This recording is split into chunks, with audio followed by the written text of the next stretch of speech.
Thank you for speaking to Global Compass. It's the new show on Strat News Global, and I'm very, very honored to have you on my show.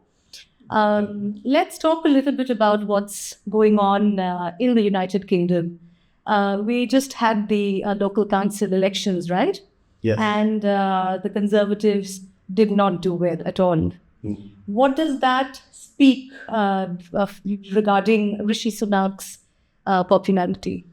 Well, the Conservatives were expected to do badly in the council elections that have just been held, and expectations were met. They did do badly, but because they were expected to do badly, there was a sense that, well, it wasn't as bad as it could have been. It could have been worse.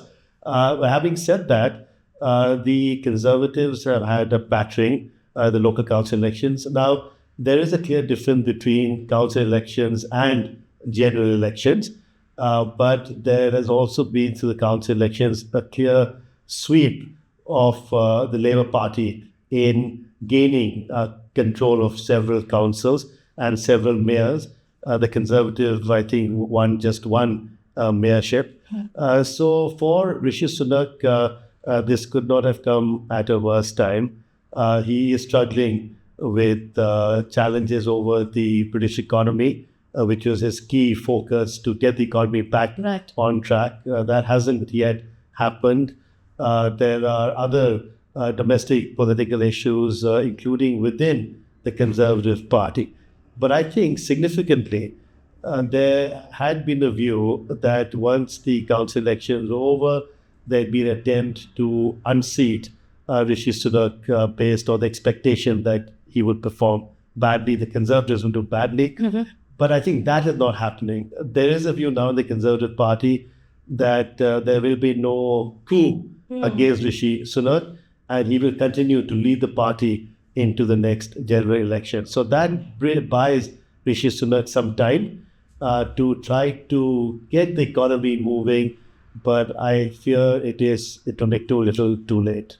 Is that why they've also thought of postponing the elections? They were supposed to be held in the summer, but it'll be in the autumn now. Is that confirmed, or is it just in the... Yes, I think the council elections have made it very clear now that were the Conservative leadership to hold the elections in summer, they will be wiped out, as we've seen happen a few days ago, the council election.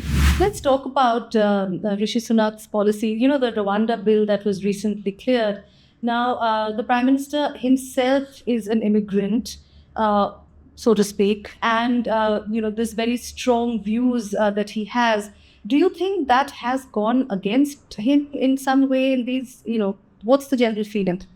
So in a way, yes, Rishi Sunak as Prime Minister has taken a tough stance on immigration, illegal immigration coming into the country. There's a campaign that he's led called Stop the Boats, which is basically stop the boats coming in from Calais, from France, of illegal immigrants.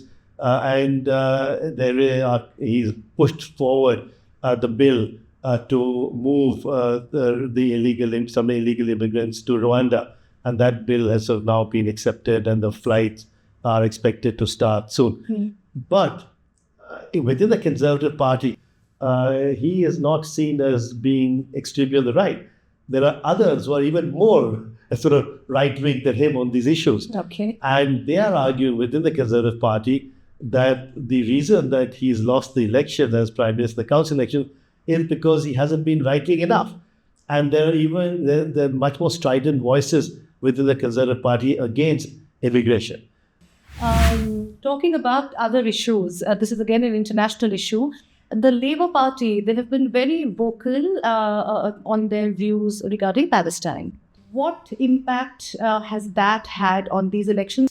So, over 2 years ago, the Russia-Ukraine war had a huge impact on the population in the UK. And there were, sort of protests demonstrations against the Russian invasion of Ukraine. Now the focus has now shifted from the Russia-Ukraine theater to the Gaza theater, the Israel-Gaza conflict and the war that's taking place there.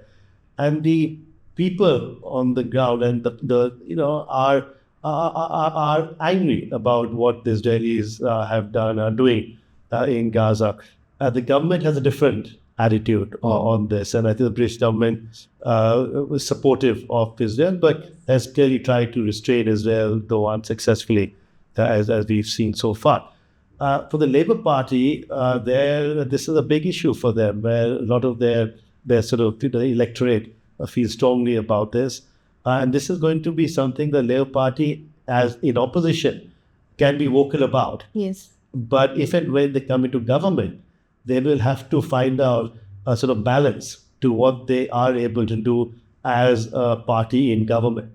So I think we are not clear yet what the attitude will be if and when in government. It's easy to be opposed to it when you're in opposition, but they will have to finesse their policy, because there are strong links, against with their strong links with Israel.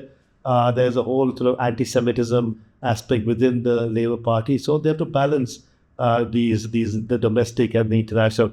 And Keir Starmer, the leader of the Labour Party, will have a balancing act to do. Coming to India, Indians now, wealthy Indians living in the United Kingdom, they've been influential as far as UK politics is concerned. So what is their role? How do you see the dynamics of that in these elections? So essentially, the British Indians, have been influential, like Rishi Sunak, as the sort of British Indian, but also as very clearly stated Hindu, the first Hindu Prime Minister of Great Britain and the United Kingdom. So they've had an influential role. People like Rishi Sunak and others are there. But it's important to say that it's evenly balanced between the Labour Party and the Conservative Party. So we've had in the past several British members of Parliament of the Conservative Party. In that sense, we have a few from the Labour Party. The challenge will be to see how many seats are given to British Indians by the Labour Party, because that is still too early for that.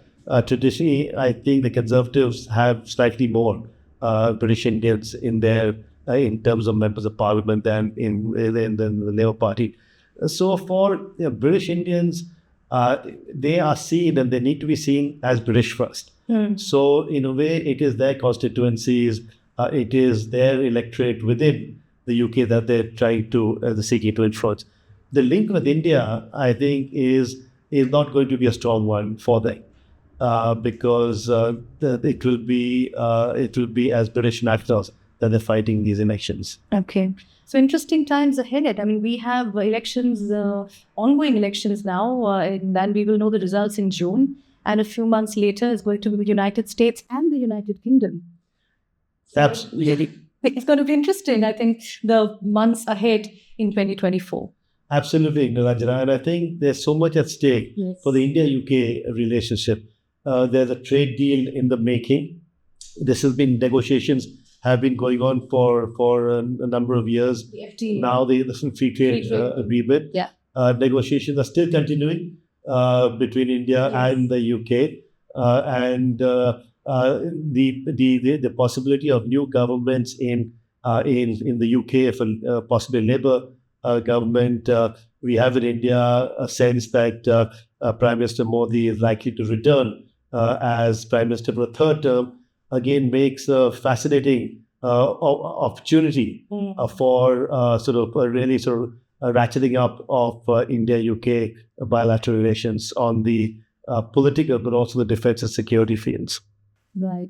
Thank you so much for taking up the time to speak to us. And I hope I can talk to you again once the election fever is at its peak in London. Always, Dr. Thank you very much. Thank you so much.